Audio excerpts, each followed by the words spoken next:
Doctor BR Ambedkar ಅವರನ್ನ ಕೇವಲ ಒಂದು ಜಾತಿಗೆ ಅಥವಾ ಸಮುದಾಯಕ್ಕೆ ಸೀಮಿತಗೊಳಿಸುವುದು ಖಂಡಿತ ತಪ್ಪಾಗುತ್ತದೆ. ಅವರು ಈ ದೇಶಕ್ಕೆ ನೀಡಿದ ಅಪ್ರತಿಮ ಕೊಡುಗೆಗೆ ಮಾಡುವ ಅಪಚಾರವಾಗುತ್ತದೆ ಎಂದು ಚಾಲುಕ್ಯ ಆಸ್ಪತ್ರೆ ಸಿಇಒ ಡಾಕ್ಟರ್ ನಾಗಭೂಷಣ್ ಹೇಳಿದರು.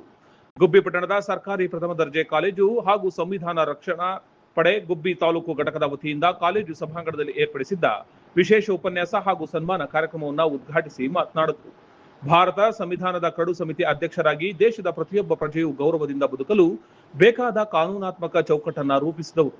ಅವರು ನೀಡಿದ ಸಂವಿಧಾನವು ಜಾತಿ ಮತ ಪಂಥಗಳನ್ನ ಮೀರಿ ಭಾರತೀಯ ಎಂಬ ಅನನ್ಯತೆಯನ್ನ ನಮಗೆ ನೀಡಿದೆ. ಡಾಕ್ಟರ್ BR ಅಂಬೇಡ್ಕರ್ ಅವರು ಒಂದು ಜಾತಿ ವರ್ಗಕ್ಕೆ ಮಾತ್ರ ಸೀಮಿತವಾಗದೆ ಪ್ರತಿಯೊಬ್ಬರಿಗೂ ನ್ಯಾಯ ಸಮಾನತೆ ಕೊಡಿಸುವಲ್ಲಿ ಪ್ರಮುಖ ಪಾತ್ರ ವಹಿಸಿದ್ದಾರೆ ಅಂತ ತಿಳಿಸಿದರು. ಮಣ್ಣಲ್ಲಿ ಒಂದು 3 ಮಹಾನ್ ಚೇತನಗಳು ಜನಿಸಿದೆ ಅಂತ ಅಲ್ಲ, ನಮ್ಗೆ ವರವಾಗಿ ಬಂದಿದ್ದಾರೆ, ಯುಗ ಪುರುಷರು ಅಂತ ಹೇಳ್ಬೋದು. ಇತ್ತೀಚೆಗೆ 2 ದಿನಗಳ ಹಿಂದೆ ಗುಬ್ಬಿಯಲ್ಲಿ ಒಂದು ಮಳೆ ಆಯ್ತು. ಅದಕ್ಕಿಂತ ಮುಂಚೆ ಬಹಳಷ್ಟು ಬಿಸಿಲಿತ್ತು, ಬಹಳಷ್ಟು ಸೆಕೆ ಇತ್ತು. ಮಧ್ಯಾಹ್ನದ ತಾಸೆ ಹೊತ್ತು ಓಡಾಡಕ್ ಕೂಡ ಆಗ್ತಿಲ್ಲ, ಅಷ್ಟು ಬಿಸಿಲಿತ್ತು. ನಿಜನಾ? ಹೌದಾ? ಅವಾಗೆಲ್ಲ ನಾವೇನ್ ಅನ್ಕೊಂತ ಇದ್ವಿ, ಮನೇಲಿ ನಮ್ಮ ಹಿರಿಯರು ತಾತ ಅಜ್ಜಿಗಳು ಏನ್ ಅನ್ಕೊಂತ ಇದ್ರು, ಆದಷ್ಟು ಬೇಗ ಮಳೆ ಬರಲಪ್ಪ ಬೇಗ. ಒಂದು ಶೋಷಿತ ವರ್ಗ ಇರ್ಬೋದು, ಒಂದು ಬಹುಸಂಖ್ಯಾತ ಇರ್ಬೋದು, ಈ ಮಣ್ಣಿನಲ್ಲಿ ಹುಟ್ಟಿದವರು ವಿದ್ಯೆಯಿಂದ, ಶಿಕ್ಷಣದಿಂದ, ಅವಕಾಶಗಳಿಂದ ವಂಚಿತರಾಗಿದ್ರು. ಅವರ ಧ್ವನಿ, ಅವರ ನೋವು, ಅವರ ಒಂದು ಕೂಗು, ಅವರ ಒಂದು ಆತ್ಮವೇದನೆ ಡಾಕ್ಟರ್ ಬಾಬಾ ಸಾಹೇಬ್ ಅಂಬೇಡ್ಕರ್ ಅವರ ಜನನಕ್ಕೆ ಕಾರಣ ಆಯ್ತು ಅಂತ ಹೇಳಿ ನಾವು ನಂಬಿದ್ದೀವಿ.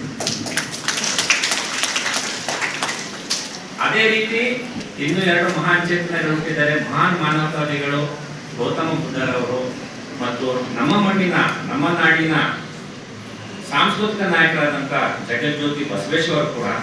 ಈ 3 ಆತ್ಮಚೇತನಗಳು ನಮ್ಮ ದೇಶದ ದಿಕ್ಕನ್ನು ಮಾನವೀಯ ಧರ್ಮ ಕಡೆ ಸೆಳೆಕೊಂಡು ಹೋಗಿದ್ದು ಒಂದು ದಂತಕಥೆ ಅಂತಾನೆ ಹೇಳ್ಬೋದು. ತಾನು ಕೆಸರಲ್ಲಿದ್ದೀನಿ ಅಂತ ಬಹಳ ತಾನೇ ಇಂಪ್ಯಾರಿಟಿ ಅನ್ಕೊಂತ ಇರುತ್ತೆ. ಅದು ಯೋಗ ಎಲ್ಲಿರುತ್ತೆ, ಅದಕ್ಕೊಂದು ಅವಕಾಶ ಕೊಟ್ರೆ ಅದು ಶಿವನ ತಲೆ ಮೇಲೆ ಕೂಡ ಇರುತ್ತೆ.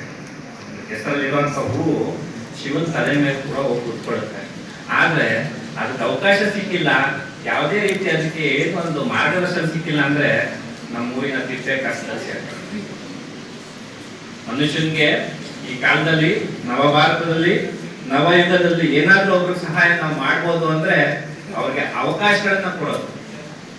ಸಂವಿಧಾನದಲ್ಲಿ ಬಹಳಷ್ಟು ಅವಕಾಶಗಳು ಪ್ರತಿಯೊಬ್ಬ ಭಾರತೀಯನಿಗೂ, ಪ್ರತಿಯೊಬ್ಬ ಯಾವುದೇ ಜಾತಿ ವರ್ಗ ಮತ ಭೇದಗಳನ್ನು ಮರೆತು ಪ್ರತಿಯೊಬ್ಬ ನಾಗರಿಕನಿಗೂ ಸಮಾನ ಹಕ್ಕುಗಳನ್ನ ಪ್ರತಿಪಾದಿಸಿದೆ ಅಂಬೇಡ್ಕರ್ ಅವರ ಒಂದು ದೊಡ್ಡ ಸಾಧನೆ.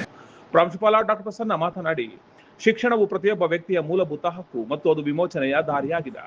ಶಿಕ್ಷಣ ಪಡೆದುಕೊಳ್ಳುವ ಮೂಲಕ ಸಮಾನತೆಯನ್ನ ಕಾಣಬಹುದು. ಈ ನಿಟ್ಟಿನಲ್ಲಿ ಪ್ರತಿಯೊಬ್ಬರೂ ಉತ್ತಮ ಶಿಕ್ಷಣ ಪಡೆದುಕೊಳ್ಳಬೇಕು ಎಂದು ಅವರು ಮನವಿಯನ್ನ ಮಾಡಿದರು.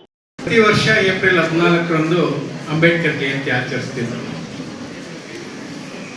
ಈ ಸಾರಿ ನಮ್ಮ ವಿದ್ಯಾರ್ಥಿ ಎಲ್ಲರಿಗೂ ತಲುಪಲಿ ಅಂಬೇಡ್ಕರ್ ಜಯಂತಿಯನ್ನ ನಾವೆಲ್ಲ ಸ್ಟಾಫ್ ಸೇರ್ಕೊಂಡು ಅವತ್ತು ಆಚರಿಸಿದ್ದು. ನಾವು ಅದಕ್ಕಿಂತ ಹಿಂದೆನೆ ಒಂದು ಮೀಟಿಂಗ್ ಮಾಡಿದಂಥ ಸಂದರ್ಭದಲ್ಲಿ ನಮ್ಮ ಗಂಗಾಧರ್ ಅವರು ವಿದ್ಯಾರ್ಥಿಗಳಿಗೆ ತಲುಪಲಿ, ಜೊತೆಯಲ್ಲಿ ನಮ್ಮ ಕಾಲೇಜಿನ ಈರುವರು, ನಾನು ಹಲವಾರು ಸಂದರ್ಭದಲ್ಲಿ ಹೇಳ್ತಾ ಇರ್ತೀನಿ, ನಮ್ಮ ನಾಗರಾಜು ನನ್ನ ಸಹಪಾಠಿ, ನನ್ನ ತಪ್ಪು ನಪ್ಪುಗಳನ್ನ ತಿದ್ದಿ ಮುಂದಕ್ಕೆ ಹೇಳ್ತಾ ಇರ್ತಕ್ಕಂಥ ವ್ಯಕ್ತಿ. ನಾವು ಸಾಹಿತ್ಯ ಅಕಾಡೆಮಿ ಒಂದು ಫಂಕ್ಷನ್ ಜೊತೆನಲ್ಲೇ ಭಾಗವಹಿಸಿದ್ದಿಲ್ಲಿ ಗುಬ್ಬಿ ವೀರಣ್ಣದಲ್ಲಿ. ಅವತ್ತೇನೆ ಇವರಿಗೆ ಪ್ರಶಸ್ತಿ ಬರಬೇಕಾಗಿತ್ತು, ಅಲ್ಲಿ ನಮ್ಮ ನಾಗರಿಕರ ಎಲ್ಲರ ಇದ್ರಿಗೆ ಇವ್ರಿಗೆ ಸಿಗ್ಬೇಕಾಗಿತ್ತಲ್ಲ ಅಂತ ನಾವು ಜೊತೆಗೆ ಹೋಗ್ಬೇಕಾದ್ರೆ ಊಟ ಮಾಡ್ಬೇಕಾದ್ರೆ ಮಾತಾಡ್ಕೊಂಡು ಅಂಥವ್ರನ್ನ ನಾವು ಕೇವಲ ಅಂಬೇಡ್ಕರ್ ಜಯಂತಿನಲ್ಲಿ ಸನ್ಮಾನ ಮಾಡೋದು ಬೇಡ, ನಮ್ಮ ವಿದ್ಯಾರ್ಥಿಗಳ ಜೊತೆ ಅವ್ರನ್ನ ಸನ್ಮಾನ ಮಾಡೋಣ ಅಂತ ತೀರ್ಮಾನ ಮಾಡಿದ್ದು. ಜೊತೆಗೆ ನಮ್ಮ ಸುಮುಖ ಅವ್ರು ದೊಡ್ಡ ಮನಸ್ಸು ಮಾಡಿ ಅವ್ರ ಜೊತೆನಲ್ಲೇ ನಾನು ಗೌರ್ಮೆಂಟ್ ಆಸ್ಪತ್ರೆಗೆ ಹೋಗಿ ಅವರೆಲ್ಲ ಚೆಕಪ್ ಮಾಡಿ ಮೆಡಿಕಲ್ ಇದೆಲ್ಲ ಕಳಿಸ್ಕೊಟ್ಟು ಅವ್ರು ಸಿದ್ಧವಾದ್ರಲ್ಲ. ಜೊತೆಗೆ ಕುಟುಂಬ ಬಿಟ್ಟು 3 ತಿಂಗಳುಗಳ ಕಾಲ ಟ್ರೈನಿಂಗ್ ಪಡ್ಕೊಂಡು ಬಂದ್ರು ಮಾಡಿ ಈ ಉಪನ್ಯಾಸ. ಇದೇ ಸಂದರ್ಭದಲ್ಲಿ ಛಲವಾದಿ ಮಹಾಸಭಾ ಅಧ್ಯಕ್ಷ TE ಈರಣ್ಣ, ಹೋರಾಟಗಾರ ರಾಮಕೃಷ್ಣಪ್ಪ, ಕಾಲೇಜು ಶೈಕ್ಷಣಿಕ dean G Nagaraju, lieutenant doctor Sumukh, ಸಾಂಸ್ಕೃತಿಕ ಸಂಚಾಲಕ G ಗಂಗಾಧರಯ್ಯ, ಅರುಣ್ ಕುಮಾರಿ, ತಿಮ್ಮಣ್ಣ, ಕಾಳಪ್ಪ ಸೇರಿದಂತೆ ಇನ್ನಿತರರು ಹಾಜರಿದ್ದರು. ತುಂಬಾ ದಪ್ಪ ಇದ್ದೀರಾ, ಸಣ್ಣ ಆಗ್ಬೇಕಾ, ಯಾವುದೇ ಸೈಡ್ ಎಫೆಕ್ಟ್ ಇಲ್ದಂಗೆ ಆರಾಮಾಗಿ ಸಣ್ಣ ಆಗಬೇಕು ಅಂದರೆ ನಮ್ಮ ಜೀನಿ ಸ್ಲಿಮ್ನ ಯೂಸ್ ಮಾಡಿ. ಕೆಳಗಡೆ ಕಾಣ್ತಿರೋ ನಂಬರ್ಗೆ ಕರೆ ಮಾಡಿ ಹೋಮ್ ಡೆಲಿವರಿ ಪಡೀರಿ. ಚಾಲುಕ್ಯ ನ್ಯೂಸ್, ಜನರಿಗೋಸ್ಕರ.